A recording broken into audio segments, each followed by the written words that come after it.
Ladies and gentlemen, to our dear parents, guardians, students, and teachers, welcome to Australia Academy first virtual awarding ceremony for the first quarter of academic year 2020 to 2021. To formally start, let's pray first to be led by Christine Angela Carino, followed by the singing of the national anthem to be led by Angel Corpus.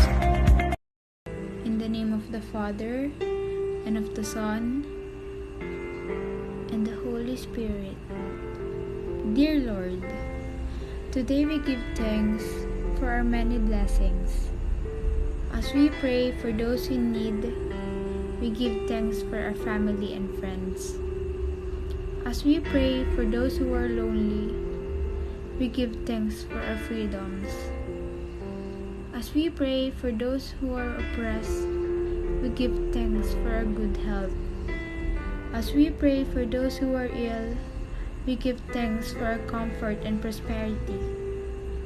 As we share our blessings with others, on this day of Thanksgiving, may the love of God enfold us, the peace of God dwell within us, and the joy of God uplift us.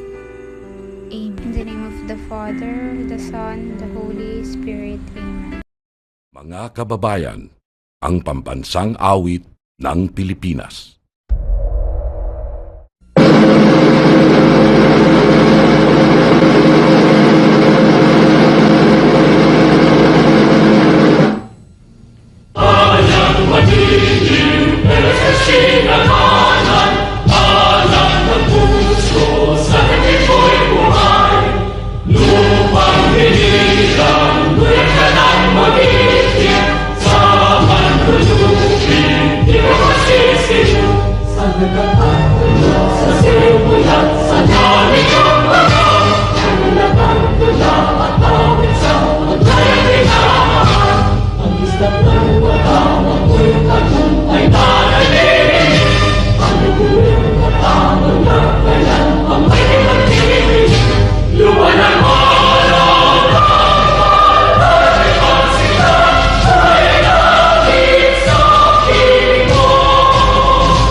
Here are the outstanding students of Great and Courageous for the first quarter. Let's begin with John Alexis C. Avila with honors, Nicole E. Alconera with honors, Stephanie Oli E. Angeles with honors, Prince G. Barkin with honors, Ayla G. Buenaventura with honors, Kelvin Klein P. Carillo with honors, Christine Angela M. Carino with honors, Janril E. Caso with honors,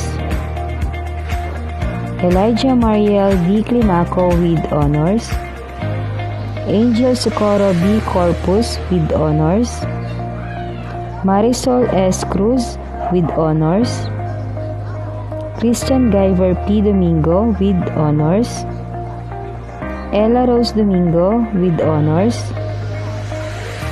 Leanne M. Domingo with honors, Maureen S. Mendoza with honors, John Leonard Gabriel V. Padricon with honors, Aina Nicole L. Pangan with honors, Sunshine S. Saison with honors, Nico Vladimir M. Sumbilio with honors, Charlie Wayne C. Tandingan with honors, Mark Lawrence Anthony D. M. Yakat with honors, Kayan Margaret V. Zuniga with honors. Facing challenges with strength, determination, and confidence is what matters. And you have done it. Congratulations! Keep working hard and believing in yourself, and success shall follow you everywhere you go.